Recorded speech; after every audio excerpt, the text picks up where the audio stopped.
Howdy folks, this is Big Sam. Welcome back to the Mosin Museum. Today I'm really excited because we're going to be taking a look here at our very first Austro-Hungarian Mosin Nagant. Now this is going to come with a couple of things I have to get out of the way first before we really get into this. The first thing I really want to talk about here, especially when we're talking in general about Austro-Hungarian Mosins, and this is going to be important to remember for the three guns that we're going to be looking at here on the channel next. Almost all Austro-Hungarian Mosins are Finnish, okay? The three Austro-Hungarian Mosins that we're going to be taking a look at here on the channel are not Finnish, and that's one of the reasons this is actually going to be very interesting. Again, virtually all Austro-Hungarian Mosins are Finnish. What do I mean by that? Okay, to keep this really brief, because we could spend literally hours talking about this, and I'm not going to bore y'all. After the armistice was signed in World War I, the Austro-Hungarian Empire had quite a number of Mosin Nagants laying around. And what would happen is the Austro-Hungarian Empire would kind of break apart, and you'd have a bunch of countries would declare their own independence. So you had countries like Poland, as well as Hungary, and of course Austria, and you'd also have Czechoslovakia in there as well, with some others of Ukraine. So these countries would sort of have their own independence, and sort of in the wake of all of this, you have all of these smaller brand new countries, and a lot of them would have these Mosin Nagants from the Austro-Hungarian Empire within their inventories. In the 1920s and 1930s, Finland was standardizing because it also declared its independence from Russia in 1918. Finland was standardizing on the Mosin Nagant, and one of the ways it was able to do that was to go out abroad into Europe to various countries and either purchase outright or horse trade for Mosin Nagant rifles. So after World War I, you had the vast majority of all Mosins that were just sort of sitting around in Europe got bought up by Finland. And of course, this included a lot of these Austro-Hungarian captured Mosin Nagant rifles. Now, amidst some of these rifles, you would have guns that were actually rechambered for the Austrian M93 8x50 rimmed cartridge. And those are extremely rare rifles to find today because pretty much all of those, again, Finland bought those and then either rebarreled them or reconverted them back to 7.62 by 54R. So, pretty much anytime you see an Austro-Hungarian Mosin, it's going to be a Finnish Mosin, i.e. a Mosin used by Finland. So that's again why the Mosins we're going to be looking at, and this guy right here today, is really cool because these are going to be preserved Austro-Hungarian Mosins that somehow evaded purchase by Finland. Very, very unusual. Okay.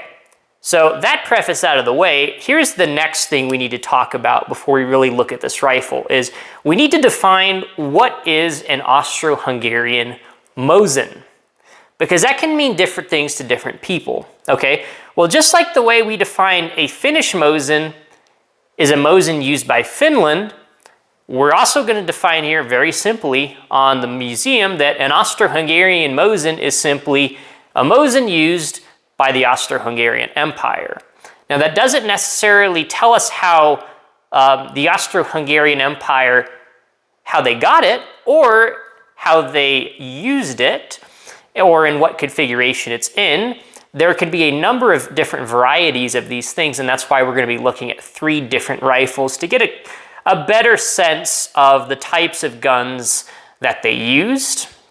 But the first rifle we're going to be looking at here today is, as you can see, this is pretty much looks like a normal World War I era M91 Mosin Nagant.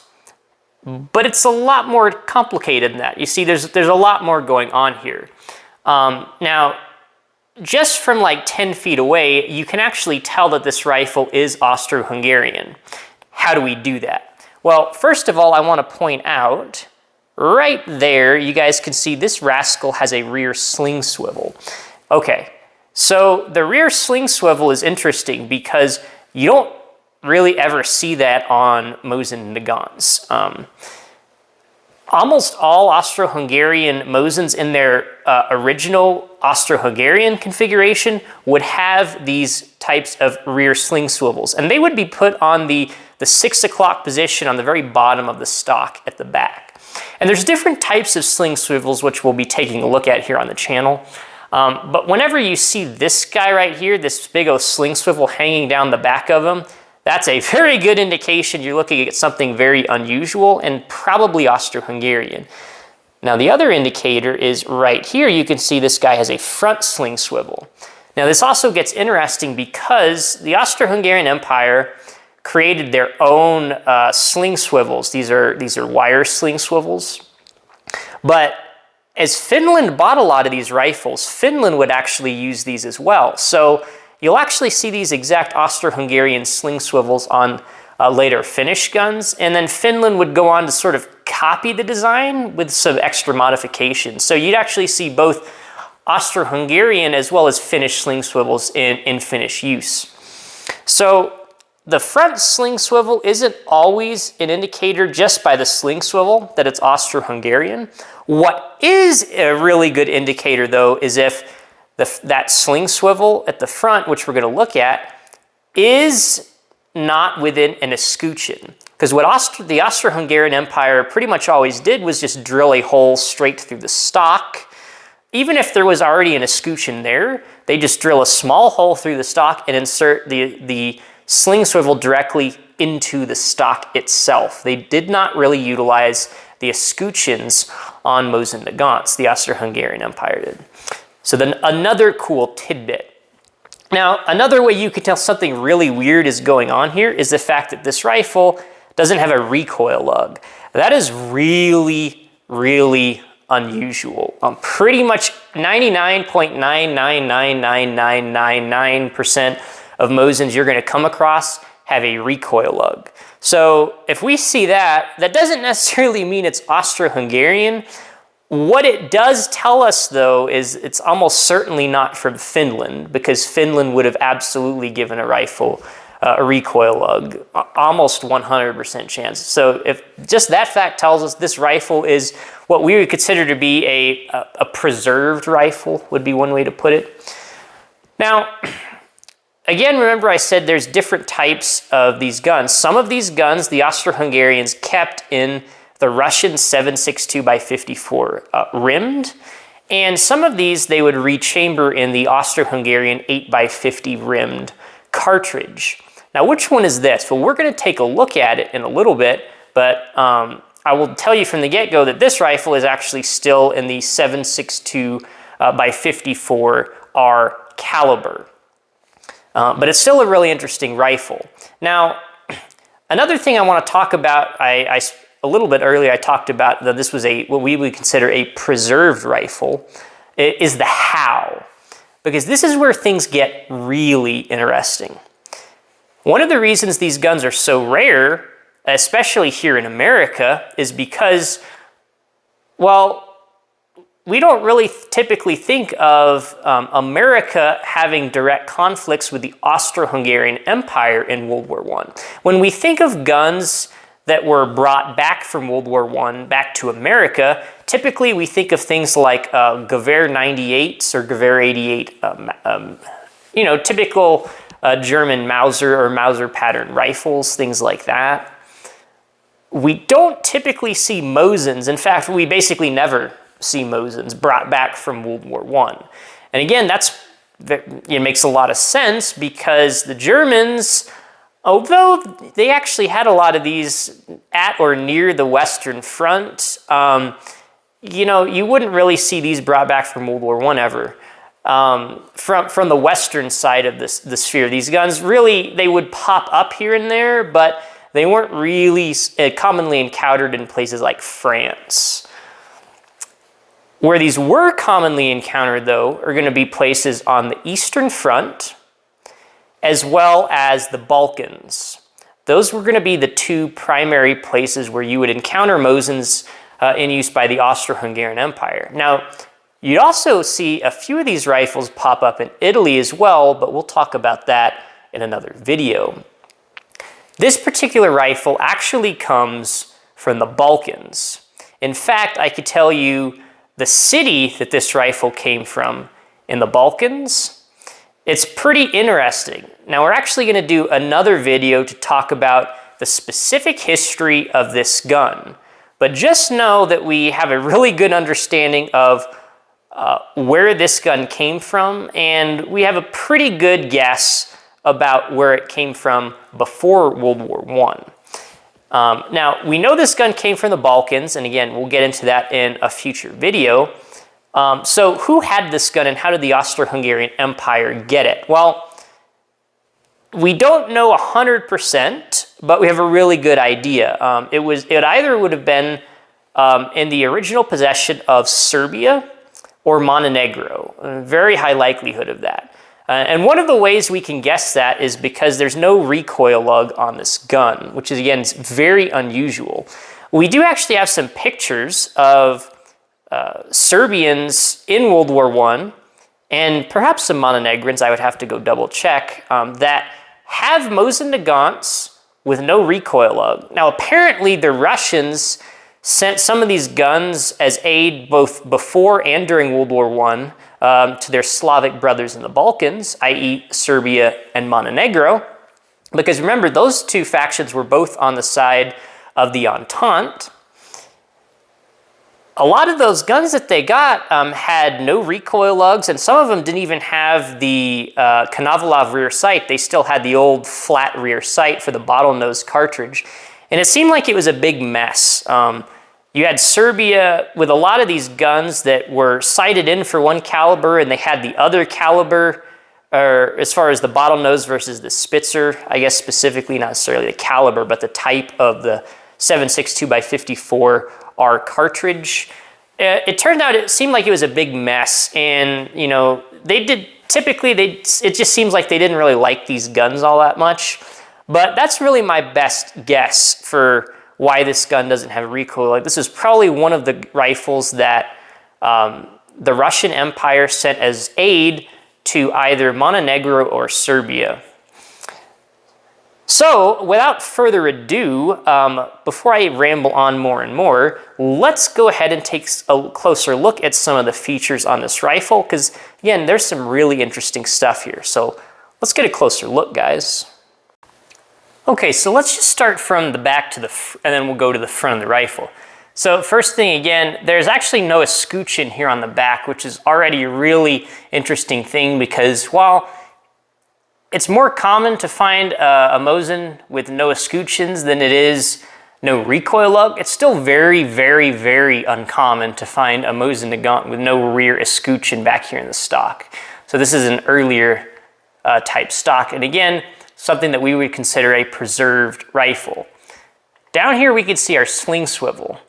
So it looks like this is got some sort of screw that goes up into the bottom of the stock, and this is just sort of a wire sling swivel. Now, this is actually really similar to a sling swivel style that you'll see used, that I've seen used at least on, of all things, Peabody Martini rifles. And that kind of makes sense because there were a lot of Peabody Martinis that ended up in the Balkans after the Russo-Turkish War of 1877. So it is very possible that they used these or something based off of that pattern for this. Very unusual, though. We're going to look at some other interesting types of Austro-Hungarian rear sling swivels used on Mosin Nagants. But this is just one to note. Very interesting. All right, let's move further up the rifle. All right, so we're up here now where the recoil lug should be, but isn't. And one also thing I want to tell you is you can actually follow along. If you go down in the description, I'll post a link where you can actually view this rifle in ultra high resolution on our website at mosinmuseum.com. and you can actually follow along with us here. But we're going to look at two things that are really interesting. Okay, so as you can see here, you don't typically see this. So I'm happy to give y'all a chance to actually see a Mosin with no recoil lug here. Again, very uncommon. Whenever you don't see a recoil lug in the stock there, again, pay attention because something is up. That is a very strange rifle. So take a closer look at it. What's also neat here, as you can see, there's little, like, it's a really basic kind of sketchy looking rivet here in the magazine. And this is cool. Originally there would have been a magazine sling swivel here on the magazine. That would be correct for a Russian M91 rifle with no recoil lug and certainly with no escutcheons. However, that swivel has been removed, and it commonly was, especially after World War I, but apparently the Austro-Hungarians didn't really like it. And that does make sense to me because on virtually all the Mosins that you see in Austro-Hungarian use, I mean, let's just say the vast majority, they're going to use these sling swivels that we looked at on the front and the rear. So it's just effectively bypassing that. So why wouldn't you just remove that? And this also does sort of rub against your clothing if you have the rifle shouldered. So it seems like some very small workshop or something, relatively close to the front, they probably just removed that and replaced that with a very basic rivet. Not something I've really typically seen on any other Mosin, in fact. So this is very, very unusual. But again, this rifle is very unusual and one that we would consider in a preserved state, in sort of a weird state. So it doesn't totally surprise me that we see something like that. All right, let's keep moving further up the rifle. All right, so this is where things start to get really interesting. So here's our sling swivel, as you can see. And again, the Austro-Hungarians would not utilize escutcheons. They just drill a small hole through the stock and insert the sling swivel. It's just like finished sling swivels where there's a screw that goes through, and on the other side of the swivel, it's threaded, and you can just thread that screw in and tighten it to the stock that way. What is this, you might be asking? Well, that's a really good question. That is a duffel cut. And we'll get into this more when we talk about the fascinating history behind this rifle, because I can, with pretty high confidence, tell you the actual day in history that this was done to this rifle, believe it or not. But, a lot of people might look at this and say, wow, that's really horrible. Why would they ruin the gun? And it's actually not. From the perspective of somebody like me who is a historian, specifically a Mosin historian, this is actually awesome. And you might think this is not awesome, but trust me, this is awesome. This is very different from something like, let's say a Kar 98, for example, because while a duffel cut on something like that is nice because it helps give it a little bit more authenticity, you don't really want to have your rifle duffel cut if it's something really nice like a Kar 98, because it's fairly common to find one that's duffel cut, and it's a kind of a hassle. You can't really use the rifle until you get that duffel cut repaired. This is very, very different. And not in the respect of the duffel cut, it's just that we're in a very different camp here when it comes to Mosins with duffel cuts, because you basically almost never see a Mosin, any kind of Mosin with a duffel cut. Even let's say a 9130 rifle. You basically never see a 9130 with a duffel cut. Now they do exist, but they're very unusual. This rifle though is in a league of basically one though, because this is a duffel cut M91 from World War I. There's basically no other rifles that I've ever seen that are anything like this. Remember, this goes back to, it makes a lot of sense because nobody brought back M91 rifles from World War I. Well, apparently somebody did here, but we'll get into that more. But if you ever see a duffel cut on a Mosin, let's just say you need to pay a lot of attention. So we've already seen like 4 or 5 red flags on this gun where if you see them, you should pay attention. So if you're not paying attention by now, I can't really help you that much. But let's go ahead and take a look at the, we'll actually look at the barrel markings, and I can show you why we know this is in the original caliber now. Okay, so you can see here that we are dealing with an 1895 Sestriets. Now this is cool because it's an antique here in America under federal law, and it's a Sestriets, which is a pretty collectible manufacturer. This is one of the more uncommon manufacturers. So whoever brought this back actually chose a pretty good rifle to bring back. Now, if you're looking at a rifle that you know or have a very high suspicion that it's Austro-Hungarian, you want to look at the rear sight markings. So let's go ahead and take a look at that now. All right, so here we are on the other side of the rifle, and this should be the first thing you look at when you're trying to determine the caliber of an Austro-Hungarian rifle. Over here on the left, you're going to see 5 numbers: 4, 6, 8, 10, 12. That can already tell us with very, very high confidence that this rifle is still chambered in the 7.62 by 54 rimmed cartridge. These are the original Russian markings that they added when this rifle was made at the Sestriets factory in 1895. And these units are in arshins, which is the Russian unit of measurement. So 400 all the way up to 1200 arshins. The Austro-Hungarians didn't use arshins, they used a Schritt. When they converted these rifles to the M93 8x50 rim cartridge, they would renumber the sight base on the left side 2, 3, 4, 5, and 6. If you don't see that, it's a very good indication that the caliber has not changed on the rifle. Now sometimes you will see 2, 3, 4, 5, 6 on here, but they're crossed out. There's like a slash through them. Okay, if you see that, that means that you're looking at a rifle with a Austro-Hungarian sight base, but that sight base has been modified by Finland. So chances are, if there's a slash through those, if you go on the other side of the sight base, there's going to be markings that Finland added in meters. Now, very few times I have actually seen Finnish Mosins with the original 2, 3, 4, 5, 6 not crossed out, but it's very uncommon. In cases like that, I strongly suggest getting a 8x50 rimmed cartridge to see if it'll actually chamber in the rifle.